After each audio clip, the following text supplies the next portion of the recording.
Okay, so can I just start with the native title people, and maybe Janet, do you mind going first? No?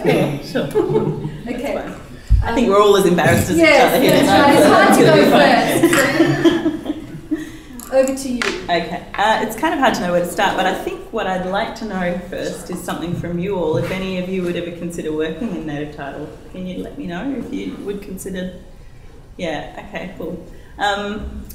I know that when I was here 10 years ago finishing off my honours, that number was probably quite a lot lower, and it didn't include me. I hadn't thought of working in native title when I was studying, and it was only when I got to my honours year and I had a supervisor who had done native title consultancy work, and we had a couple of talks about it, and I started thinking to myself, heck, I've done this degree that I love, and now it's ending and I don't really know what to do. And I've heard these stories about native title, various stories, some of them good, most of them bad. And I wanted to find out for myself what I thought of it, whether it was a good career path for an anthropologist or not. And 8, nearly 9 years later, I'm still working in native title, for better or worse. And I'd be more than willing to answer any of your questions, quite frankly, about it. It's a bit of a mixed bag. It can be really hard work, especially emotionally, especially if you are a graduate, because you will be sent out to the bush. So in terms of things like dot points for resumes, I would say the sorts of things that you need to think about are actually more personality things than qualification things. You need to be quite resilient and you need to be on the ball. I don't mean to scare anybody away, because it is amazing work. It can be wonderful work. You have the privilege of spending time on country with traditional owners and working towards something which is potentially wonderful. You know, a successful native title claim is a wonderful thing to be part of, apparently. That's another story. So I think that, you know, in terms of qualifications that you would get from an anthropology degree, there certainly are some. I wouldn't want to underplay that. And some of the things that I think you should really think about, if you haven't already, is doing ethnographic research methods type study. I know that it's not, you know, as much as anthropology is sort of the theory of ethnography is wonderful, and I think those tools are very, very important as well, because knowing how to think on your feet in the field about these complicated, important things is of paramount importance, of course, to be able to make the right kinds of decisions and to be on the ball and to know what to look for and to know how to write that sort of thing down and to know how to help build the claims, help the lawyers understand what's going on. That's all very, very important, but that you also do need a basic ethnographic toolkit. And it's something that I didn't really have when I started, and everybody assumed I did have. So I had to learn on the run, which was an interesting experience. I think I did okay, because I'm still doing it.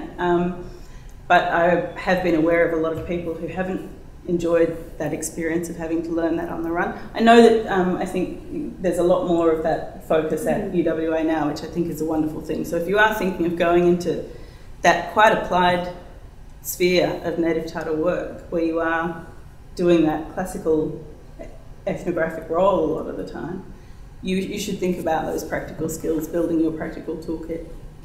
I'm not quite sure what else to say. I think it can be a joy and it can be an absolute horror sometimes, but I think you have to be willing to go to it with an open mind and keep on the ball, keep learning and keep challenging yourself with it. And you might come out the other end all right. If you don't feel bad, because I think the grind rate for native title anthropologists, the rate at which anthropologists move through native title representative bodies, is about 3 years. So that's a kind of an indication of how tough it can be, but if you think you're up for that challenge, I would really recommend it to you. And an anthropology degree is priceless for working in that field. Thank you very much. You invited questions, but what we might do is hear from the other 3 people in the same sector, although I know they're working in different ways, and then open it up. But you said a couple of things that really resonated with me, Janet. A number of students have already said to me, I love anthropology and that's why I'm doing it. There's very few people who do anthropology because their parents want them to. That's a good class. You will not go to law school, you will study anthropology. You've all heard that from Mum and Dad. So, and that's why, and you're mentioning that you had no idea that, native title is where you ended up. You didn't start out thinking that, and it's interesting that a few people are. I think, things are moving on, and we do have a better relationship with that sector now. And your point about methods, I mean, that came out very strongly in a recent review we did, and we have an ethnographic research methods, which is a core unit in our program now, and we also have 2 units that are very methods focused in the honours program, and we have a new masters in social research methods, which does have ethnography units in it. So we really are responding to that need, and it's really good to hear you saying it, because I think we have made some progress there. So hang on to your questions. We'll go to the other native title experts. Can I move first to Marnie? Yeah, okay. I never intended to work in native title. I just sort of fell into it. I didn't study at UWA, I studied at Curtin, and I would have really welcomed an opportunity like this to talk about what pathways were available, because I had really no idea. And so I spent a bit of time on the net looking around, and I stumbled across the Aurora program, which at first, because I've never heard anything about it, I wondered if it was real. Was this really an internship for anthropology?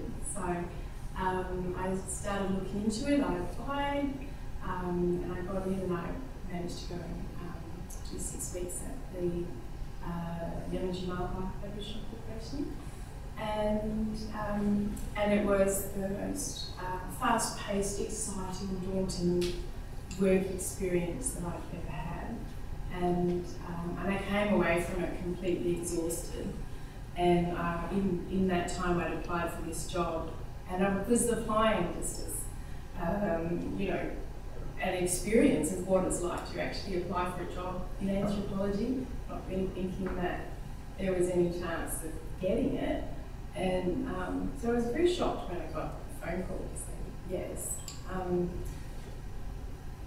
So it ended up with 2 years of really intense travel, fantastic opportunities of getting out on country, working with wonderful people that have so much knowledge and different perspectives of looking at the world that really alter the way that you travel through the world, I think. And I learned so much, and I'm hooked now. That area, the Pilbara, is so beautiful, and yeah. So any excuse I'm just going to be taking to be working there. The people who work in native title are really good people that do. You really are giving up a lot of your personal life. So you need to understand that if you go into that, it's going to impact on your personal life a great deal. But at the same time, you're operating in a field that only has a certain historical context, because it will only be, it's finite. It will only go for a certain amount of time. Either all get their native title or not, and then that's done. So, yeah, you're working in something that's quite special, and I would really recommend that everyone has a go using the skills that you learn here in such a meaningful way. I guess the other thing, though, is that if you go into native title, although I've said that it will only last a certain amount of time, the heritage side of native title is set in place in the legislation. So So there will always be work in that, and I think that that's a really good opportunity for people that like doing applied anthropology, being on the ground.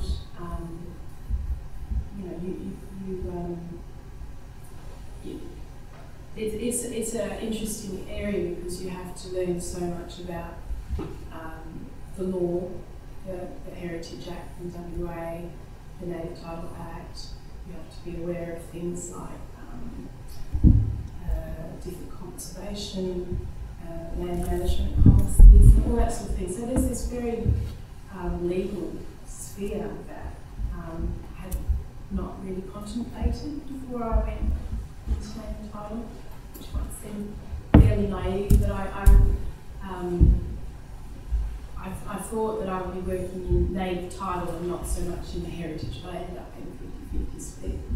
So so there's this whole other world that you can think about when you're thinking of native title, which is the heritage side of things. Thanks, Marnie. And I think you're a lovely example, aren't you, of someone who spent some time in native title and then decided to come and do a PhD. And you're sort of building on that experience in part for your PhD topic as well. So that's another kind of pathway. Yeah. I might leave you, Adele, to last because you have a few different things to talk about. But Marnie did mention the important role of the Aurora internship, and that's what Lena's here to talk about. Lena's just completed one. And so tell us about your experience, Lena.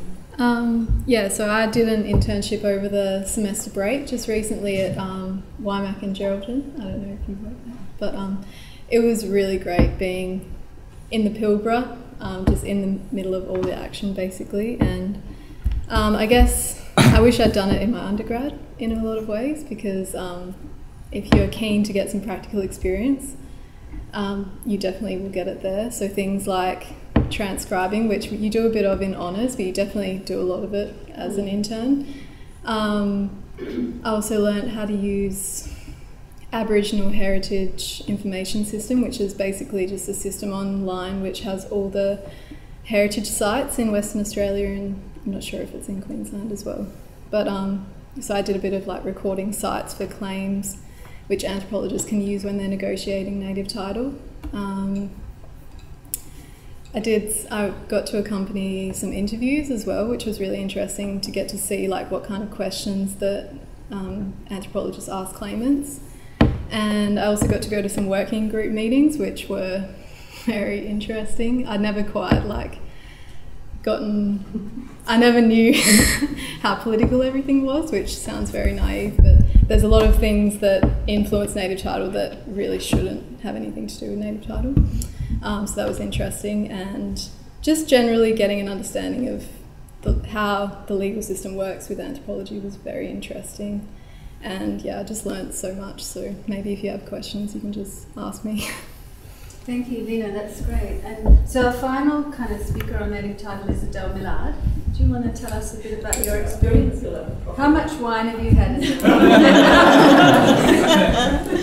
my truth medicine. Yeah, that's profit soon. I'm going to say a disclaimer. I graduated from here in 1997, and the Native Title Act was very new then, and it was an absolute bun fight. There was some really disgusting behaviour on the part of anthropologists, senior and junior, and other practitioners in the industry, including at that time rep bodies, because there was no formalised rep body system set up. Anybody could set themselves up as being a representative organisation, so ATSIC could run and formalise regions.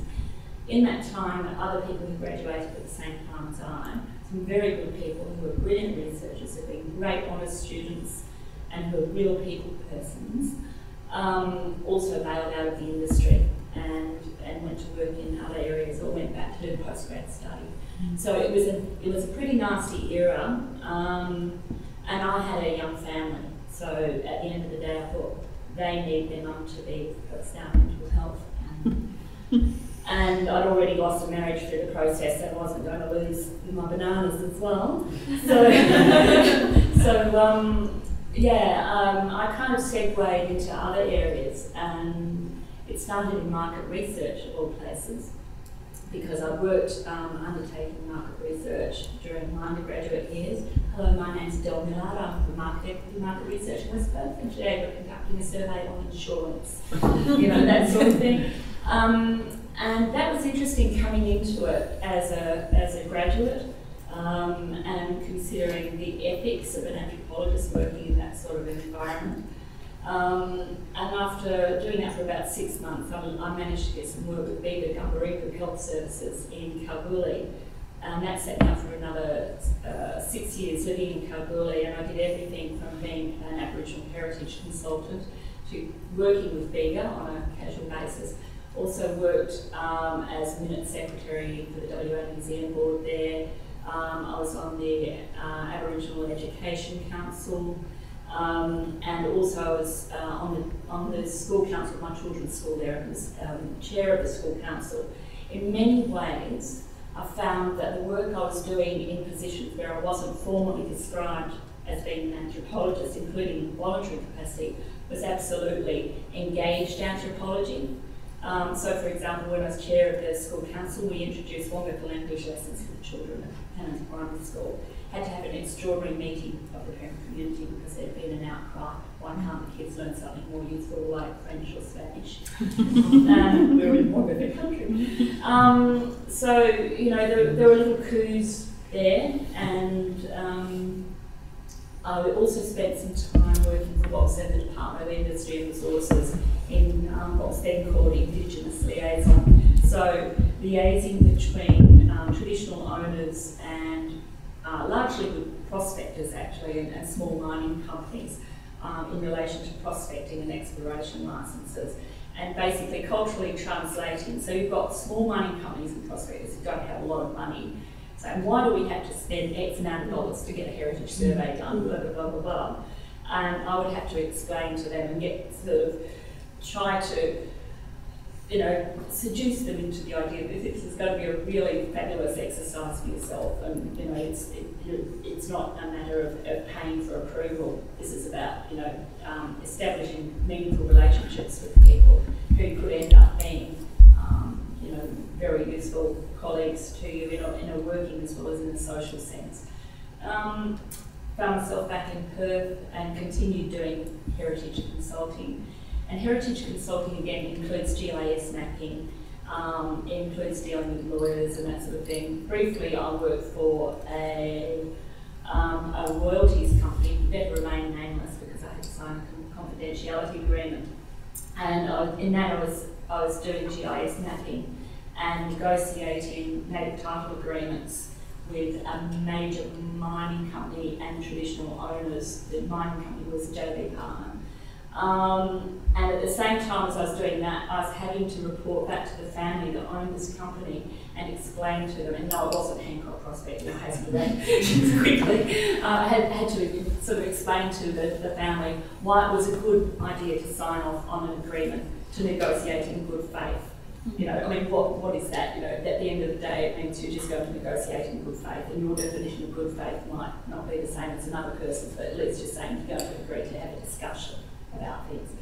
And I left after 22 months when the owner of that company told me I could go and pay myself back. So, it doesn't matter where you're working as an anthropologist, you're going to find yourself potentially in conflicting spheres, I think. And the longer you hang in there, the more resilient you become, the stronger your constitution becomes. I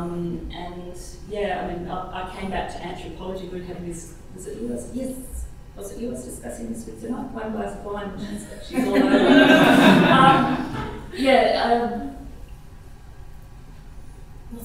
About the mapping? About mapping. Mapping is a contested matter because with a map, with a tangible map, you're saying who belongs and who does not belong. Now, I came to do my PhD here, part-time, 2008, just on the West Australian truffle industry, thinking conviviality, joie de vivre, devastation dinners.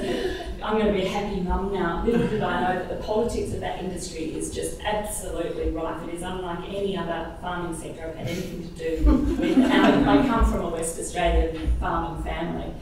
And in Europe it's referred to as a mafia trade. I wouldn't go that far here, but there's an oligopoly that absolutely has the industry by the proverbials, and sorry, By the truffles. It's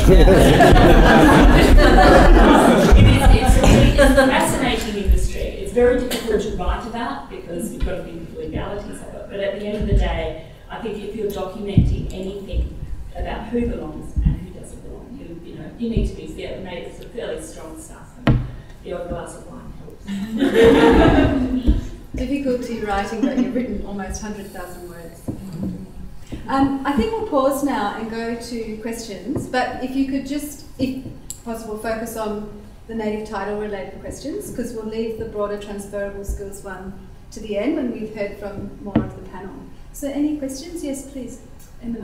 I was wondering what kind of pathways are actually open to graduate students on native title? Are there openings and there official graduate programs, or is it just apply and see if we actually get in? I think the Aurora internship is the best way to go.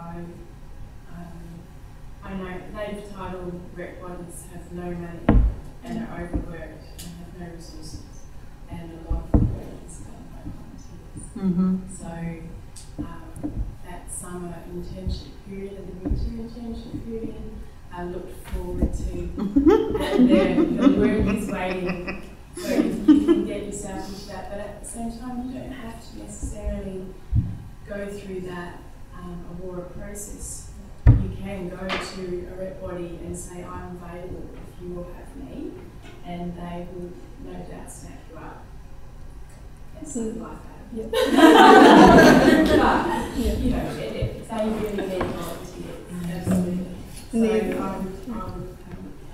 The advantage with going, the advantage Go with going with Aurora is that I got all my accommodation and transport fees paid for by them as well.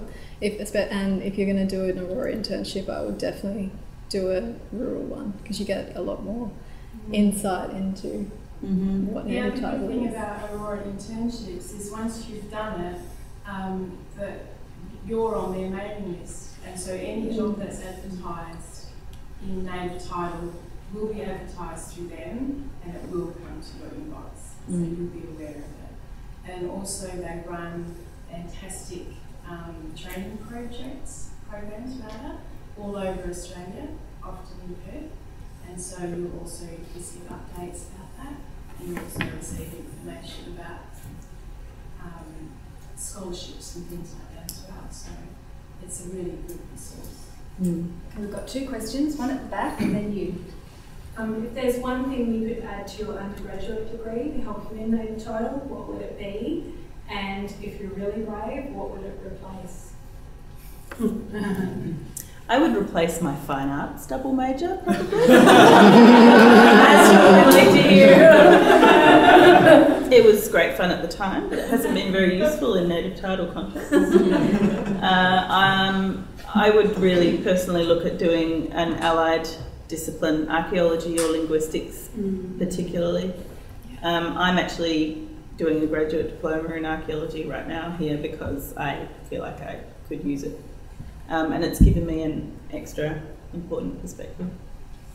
Who was the other person? Go ahead. I was just wanting to ask if you can recall what the minimum GPA is for that? Because I remember hearing it's quite, it's highly competitive. For the Aurora internship? The Aurora. To be honest, I don't really think the GPA is that as considered. Like, obviously, you know, the higher grade you have, but I got a really good reference from my supervisor for honours, and I think that's what kind of pushed me through.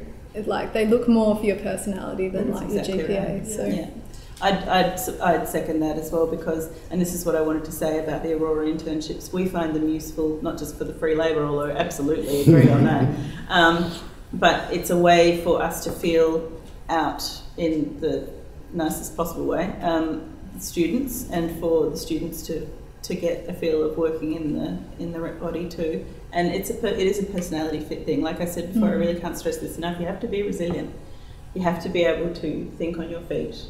And you might not know how capable you are of doing that. You might not know you can. You might not know you love it. And the rep body needs to know how you go to, need to see you in action. And it's a great way to find that kind of thing out about each other too. Mm. And also when you're working in the rep body, like I didn't actually have an office. I was in the hallway, which everyone was commenting on, and I didn't really see it as a big deal. But you're interacting with everyone, so you really do have to like kind of, yeah, get along with everyone in such a close work environment. Mm. Graham?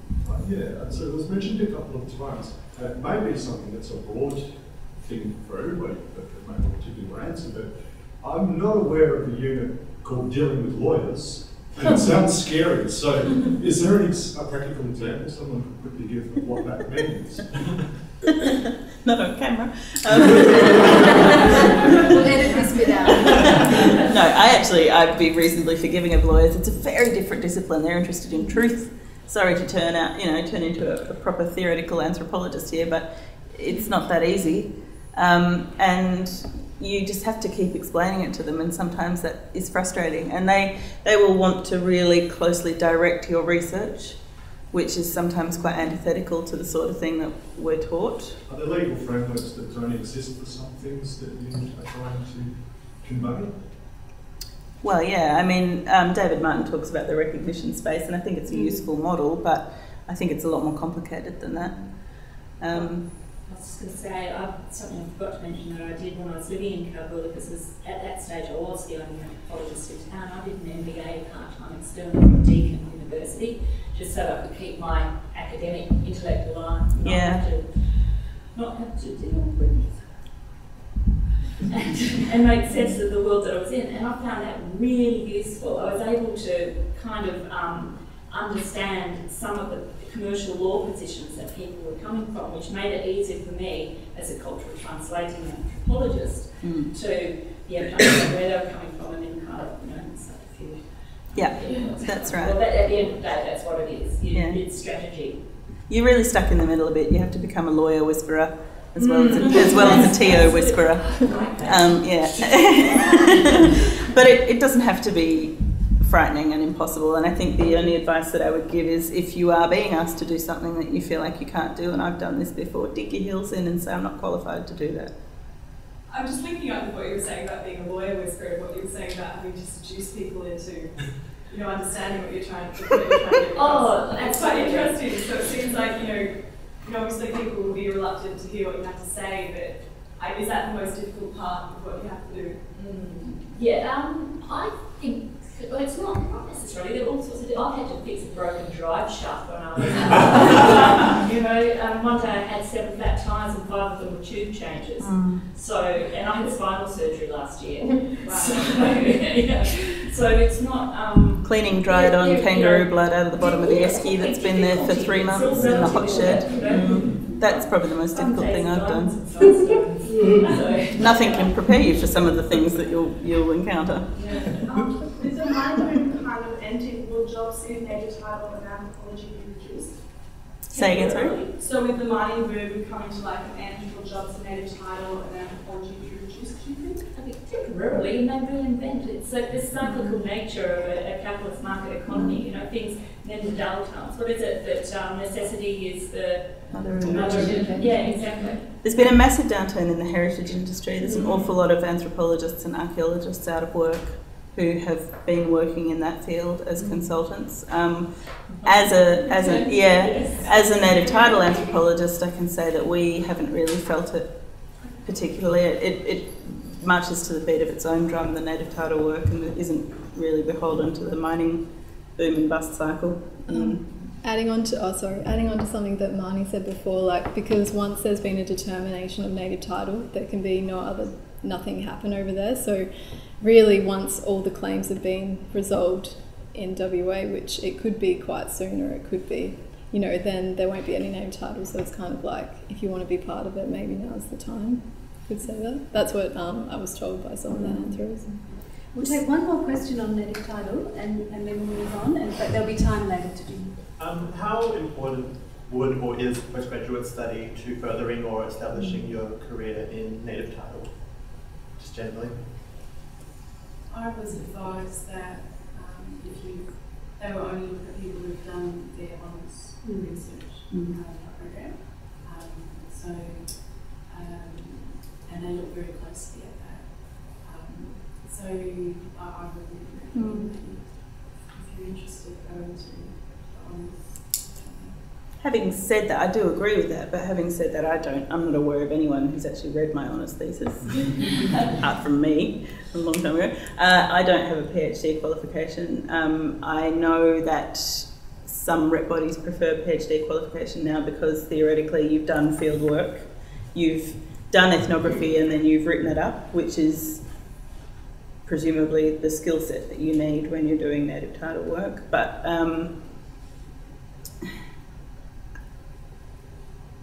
I don't quite know how to say it. In a lot of ways, a PhD doesn't prepare you for working in the field. So if you want to work in native title and you have an honours degree, I think that that's a fine start. Yeah. And I think, that applied experience can actually inform your PhD studies as well. I think it would be a difficult call to actually place somebody who'd gone straight through from honours straight through a PhD. And it might be possible depending on the amount of experience, applied experience they have along the way. But with a PhD, you're immediately competing against a lot of other people who do have the applied experience already. So my advice would be give it a crack, give the applied world a crack for a while, and just remember that the university is always here to come back to. And whatever you learn in that interim period is really valuable fuel for whatever it is that you choose to pursue. Okay.